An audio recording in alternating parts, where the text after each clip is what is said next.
So this is about the data dashboard. Thank you, Aubrey, for sharing it with me. And of course, it's no actual data inside. It's all fake data we are talking about. Yes, and you're most welcome. Aubrey, where does the data sitting in here come from? So we have a significantly large board with 140,000 students. And so the use of data is such an important piece of our work in terms of school development. So the data dashboard was created as a way of holding data from lots of different places. So we have a research and strategy department, and that department takes care of collating the data and pushing it out to the schools. So, for example, report card data, attendance data, demographic data all comes from our student information system. So we have a student information system called PowerSchool, where we upload all of the report card marks. It takes daily attendance. It's connected to our office so that we know parent and guardian information, custody information. That's all part of our management system of student information. So for many of these measures that you'll see, a lot of that data is pulled from the student information system, so our PowerSchool. And our research and strategy department throughout the year, depending perhaps say just after report cards or just after the window of a survey has closed, will pull that most up-to-date data and we'll collate it and then disseminate it to all of the different schools. So you're looking at your school's most current data, but that depends on the type of course of the year. Report cards go out in January and June, and surveys close throughout the year. So it would depend on when that information is gathered. Some people might wonder what some of these abbreviations mean. Can you tell me more about special code, Okay. for example? Of course, of course. We do love an acronym in the Calgary Board of Education. So everything is basically shortened. We like to speak in code. So, for example, special coded percentage would be students that might have special learning considerations. So it may be something like ADHD, which would be a mild medical code, or autism, which might be a more severe medical code. We have codes for students that have learning disabilities. So they've had a psychoeducational assessment, and there's some difference in how they learn. So they might have a special education code for learning. Some may have a special education code for severe behavior. Trauma is another code that we might see. English language learners. So in some of our measures, you'll see ELL or EAL, and it's English language learners, or English as an additional language. They've just changed the name of that. So in some pieces, you might see it as ELL and you might see it as EAL. They mean the same thing. And then PAT report up at the top there. PAT is Provincial Achievement Test. So that is something that the government requires of our grade 6s and grade 9s as a standardized test for them to take. So that's what some of those acronyms mean. Okay, what is LP1 and LP2? Ah, yes. Oh, I landed right there. Look at that. LP1 and LP2 refers to our English language learners, and it's the language proficiency level. Okay. So the benchmark system that we use as deployed by our government has 5 levels of language proficiency. So for example, if a student was coming straight to us from another country without a word of English or very little English, they would be in LP1. And within LP levels, you're looking at reading, writing, listening, and speaking. So, and those are broken down by skill. So it's quite an extensive look at the language development of a child. Sometimes it's developmental. I taught grade 1 for a really long time, and a lot of my students, even if they were born in Canada, I would say would sit at about an LP3 level for Division 1 students, because developmentally they were 6 years old. So when it came to the use of complex syntactic structures, they might not be there because they're still just 6 years old. But LP1 and LP2, so this bubble right here, this box right here, refers to students that are really at the beginning of their English language learning journey, and as such really require significant interventions to support their use of English in school. So Okay. for example, when you're studying science, that language around vocabulary might be difficult for them. So you're going to have to do some intentional work at the beginning to front load their vocabulary, as an example. Understood. So what we see in Germany is sometimes a little bit of a skeptical attitude towards the use of data. So, Mm. how would you make sure it is well known with your colleagues or with teachers? And how do you get the staff to commit to the use of the data dashboard? That's the $1 million question, I think, with any initiative where you see the value in it, but not everybody's on that same page with you. As a school-based principal, I was required for many, many years and still would be required to use data to inform and support the school development plan, which is our school, like our school's report card, the goals that we have around specific learning. I need to use data to support the decisions that I make as the instructional leader. So that's been a requirement for as long as I've ever been in leadership. The data dashboard itself, what you see in front of you now, is a tool to make the access of that data easier. It's been around for several years. Certainly not something that all schools use very proficiently. I would say that when it comes to analyzing data, some teachers or leaders would say it's not their first most comfortable skill. So when we brought out the new tool to capture this data dashboard, what you see before you, the first thing was it had to be user friendly. It had to be something that schools could kind of click and get information quite quickly.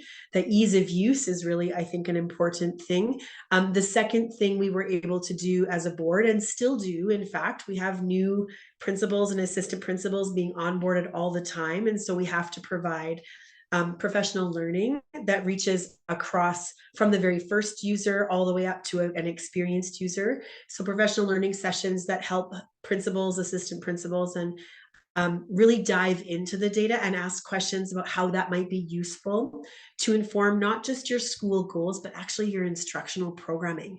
So that's a really essential piece, is knowing how this data, it doesn't just live in this beautiful chart that's all full of beautiful colors.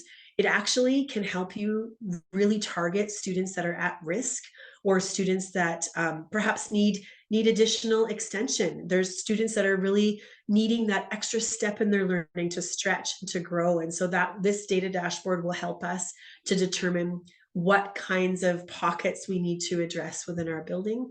In terms of ensuring people use it, it's referred to a lot in meetings. We talk about it a lot. We have an area dashboard as an education director responsible for an area.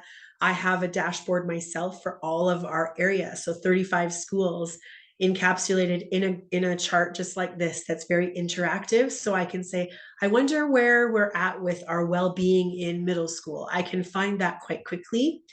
As a director, also, I can go into a school. My school visits are very specific in terms of the look for. So I have an agenda that I send it out ahead of time. Here's what we're going to be talking about. Please ensure that you've collected, the data to support our conversation. And so I do more of an informal check around things like, hey, your survey just closed. What did your students say about how they feel on the way to and from school? Or, we just handed out report cards. What did you find was the difference between this January and last January? Have you noticed a significant difference in your reading, considering all the work you've been doing to support reading in your school? I would like to dive right into it with reading. So let's Yes. check our fake school. How Yeah. many students can read with fluency? Can we find that out? Okay, Dr. Fake School. Yes, it's very important. Okay. And so for reading, so what I would do, maybe I'll drive a little more slowly. So here we just have home demographic information, local measures. This is kindergarten assessment, attendance, and report cards. So if I was looking, I could go here, or I could dive into here. This is the same. So this is 45.87% students have a 1 or a 2 in reads to explore. So what this will do, now this will provide for me 2 different contexts. So on one is the left side of my screen right here. This will give me all of the students in Dr. Fake School in this teal blue here. That's the students in the school. Then you'll have yellow, which is the area. We actually have 7 areas. We're so large that we have to split into 7 areas. This is area 8. So this is like the mysterious area 8 that is actually also a fake area, just for the purpose of sharing data. And this is all of the Calgary Board of Education. So what this does, this side of the screen will tell us on the report card. The report card has 4 indicators in terms of skill level. So indicator 1 is a very basic level. Indicator 2 is a good understanding. Indicator 3 is a great understanding. And indicator 4 would be above grade level expectation. So So it more used to sort of objective. be, Sorry. A, B, C, C. Yeah, exactly. Yeah. Go ahead. So indicator 4 And would then be it.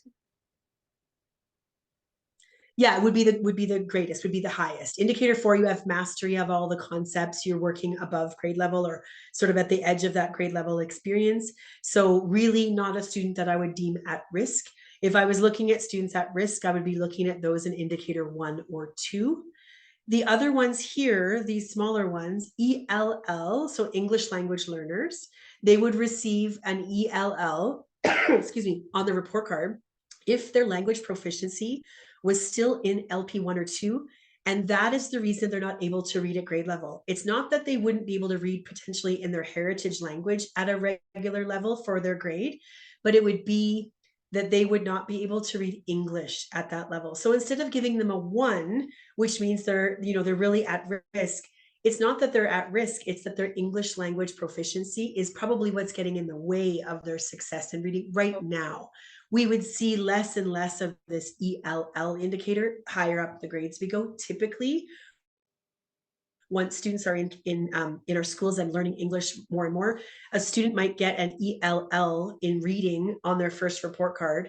And then in their second report card, if they've made a big leap in their English proficiency, they might get a regular indicator 1, 2, 3, or 4. Then And we have IPP, sorry, which is, oh, go ahead. I wanted to ask what is hidden in perception data? Oh, okay. So in perception, you want me to go to the perception data here? Yeah. Okay. So perception data, let me go back to the dashboard here. Perception data is pink or purple, however you see that on the bottom of the screen there. Perception data is survey data. So data that students, sometimes parents and teachers, but mostly students, share about their experience in well-being, mathematics, literacy, and the holistic lifelong learning framework. The holistic lifelong learning framework is connected to our Indigenous education team and the work of understanding students in the 4 domains of spirit, heart, body, and mind. So for example, in the perception data, I'll use this one instead of the tab down below. If we look at well-being, which is a required goal of every school in the CBE, must have something to do with well-being. So it talks about mental health and talks about sense of belonging, talks about feeling safe at school, having a safe adult that they connect to. We actually have in elementary 2 surveys, the CBE student survey and the Our School survey, which survey different grades that look at those particular questions. So it says here that there's 65.13% of the students that participated in the Our School survey have strong feelings about resilience and mental health, but that doesn't tell me as much. So I want to click into here and it'll provide me the questions that were asked of those students and how they fared without that survey data. So for example, here's the lowest. So I track my progress towards reaching my goals. Only 47.24% of students that took that survey in my Dr. Fake school agreed that they track their progress in goals. But 77% said they do think about the resources they need to complete a project. So it has a series of questions that you can dive more deeply into. That would help you understand where you might actually get information about different topics. So if I go back here, let's see if I go back here. So if we look at school connectedness and belonging, that's a big one for elementary schools. So the topic is belonging, but I'm going to go into our CBE student survey. And the questions are quite different. So this one, I have confidence in myself as a student. Only 60% of our kids said almost 61% said they had confidence. We might have to do some work there. As a school, what might we look at that data and say, how can we build confidence in our students? But then we have a whole lot of students, almost 87%, that say, I know when my friendships become unhealthy. Well, that's good news. They have boundaries around their friendships and around the health of relationships. So I ask for help when I need it. Not quite 70%. We have some work to do there. I'm willing to try new things. And even if I'm not sure I'll be successful, speaks to their resilience. So each school will have these questions and these responses broken down so they can look, even if it's very visual. That's on purpose. Where's the lowest bar? So they can look at that. Yeah, are these surveys done online? They are. They're done, and they're done twice a year. So the CBE student survey is a survey we designed, and they're done in the fall and then again in the spring. And not all schools do them. Some of them are optional, and they only target certain age groups. I believe CBE's survey is grade 4 to grade 6. And then our school survey is grade 4, depending on how big your school is, grade 4 and grade 5. But they get collected twice a year because you need to have a pre and a post, right? With all survey days, you have a pre and a post with the same cohort of students. So you don't want to do January to January because some of those kids won't be the same kids that took it the first time because they've gone Yeah. on to a different grade level. So you want to see progress.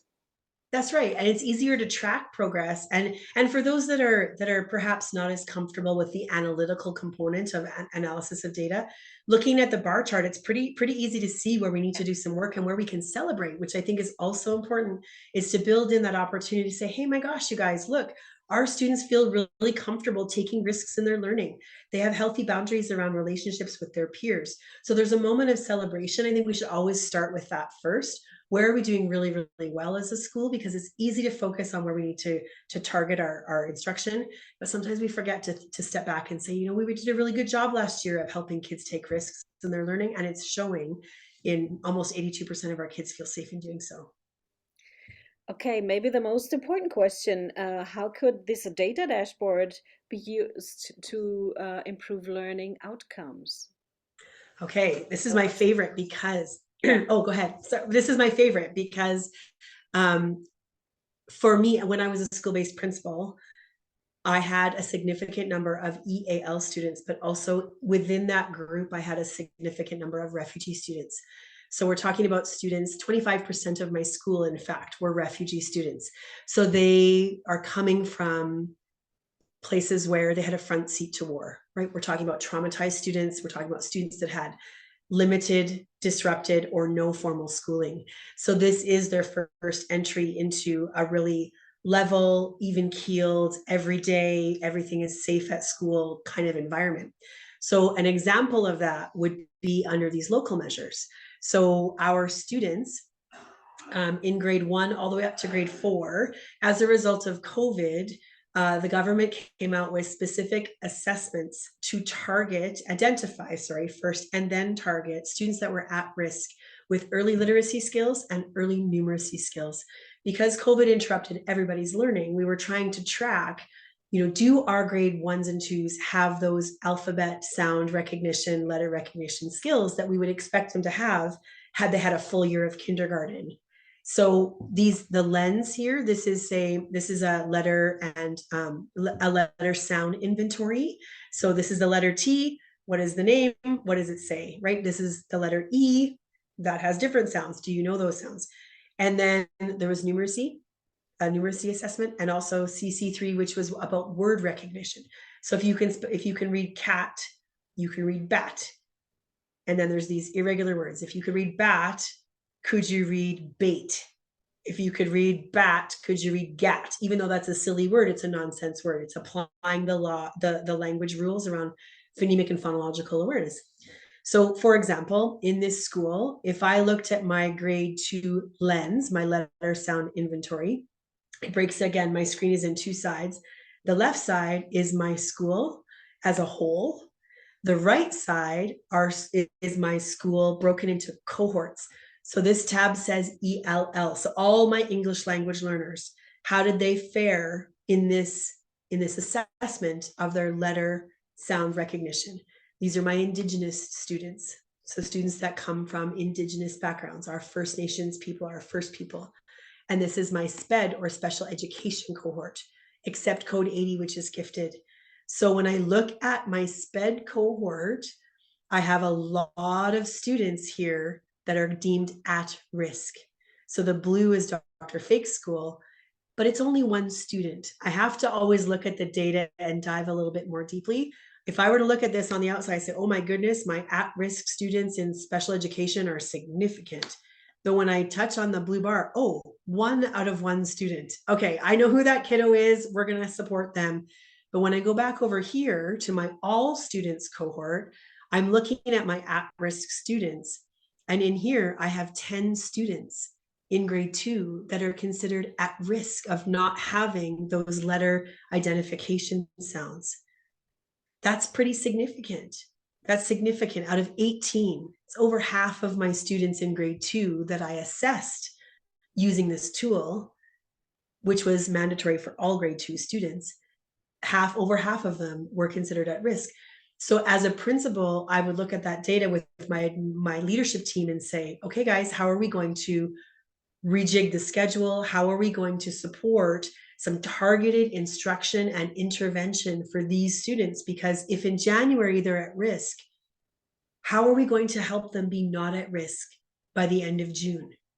Not all of them will make that leap, but some of them will, with targeted response to intervention, targeted groups, work around early literacy skills that are really targeted and outcome-based. I want all of my students to know all of the short vowels. Then I'm able to do that as an instructional leader, ensure that that becomes part of the lived experience for those students at school. The So, government supported, oh, can I just add one piece? yeah.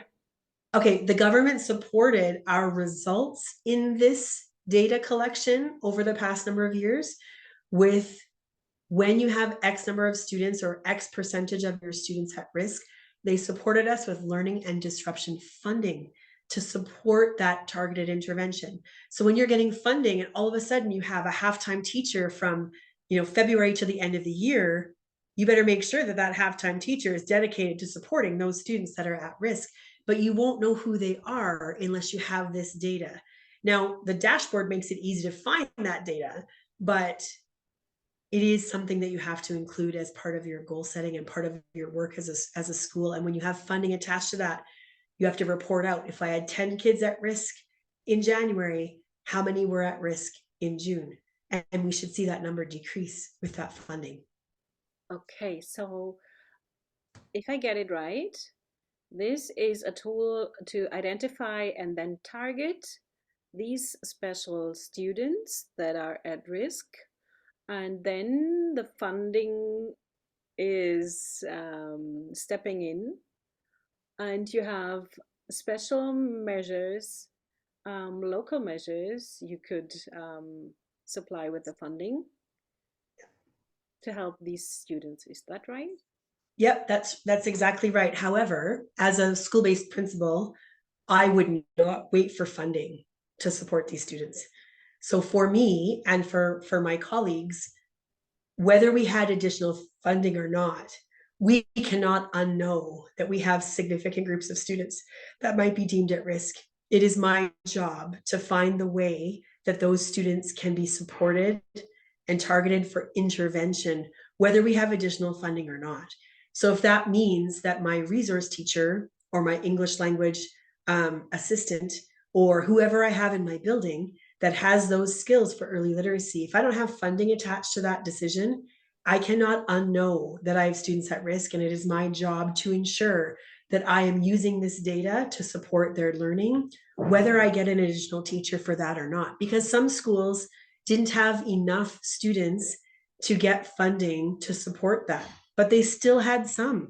So just because you don't get funding from the government to say, oh, well, now I can fix that because I have an extra person, you have to support and fix that or try to fix that situation for those kids anyway. So sometimes you have to be a little creative about your schedule or who you're deploying to support those students. But having the data at your fingertips is what starts the conversation around how to support those students. Without the data, you're guessing. And our kids deserve more than guessing. They deserve really significant data analysis, but also supportive planning. What are they at risk for? They may not know the letters and sounds. If they don't know the letters and sounds, chances are they can't read those words that are that are predictable, like bat and sat and fat and cat. So it's a stepped system. It's a tiered system. They need to know those letters and sounds first. So um, it supports all of the instructional leadership decisions that you make around ensuring all students have the ability and opportunity and access to strong learning. It's an equity piece. It's an equity commitment that we make to our kids. And then you have like tier one, tier two, tier three, and Ah, tier four measures, as I've learned yes, from you. yes. Yeah, we certainly have. And that's something that has been a really important part. Hang on a sec. Can you probably hear that in the background? Sorry. Tiered supports are a really important piece of how we design for response to intervention requirements. So we have a collaborative response model that really talks about students that we have concerns for. There are certain supports that should be available in every classroom. So for example, tier one, I always remember tier one is for everyone. That's how I remember that. And tier one supports might be something like a visual schedule or alternative seating. Maybe they need to stand. Maybe they need to have a wiggle cushion because they're really fidgety as an ADHD student. They might have the ability to have some specialized, some technology that they can use. They might have the opportunity for movement breaks. Tier two supports are supports that would still support everybody. They're universal in design, but likely only accessed by certain students. Tier three supports are usually supports that really are designed for students that have more significant needs, but they can still be met within the school. So potentially they have a small group for building social skills. Potentially they have some pullout for English language support. Tier four supports are supports for those students that require external agency support. So potentially asking an occupational therapist, a speech therapist, a psychologist, a behavior support worker to come in and really look at, if you're looking at a pyramid, tier four is the top 5% of students that require those external supports that you can't necessarily provide at the school level on your own. Okay. Thank you so much, Aubrey. Of course, no problem.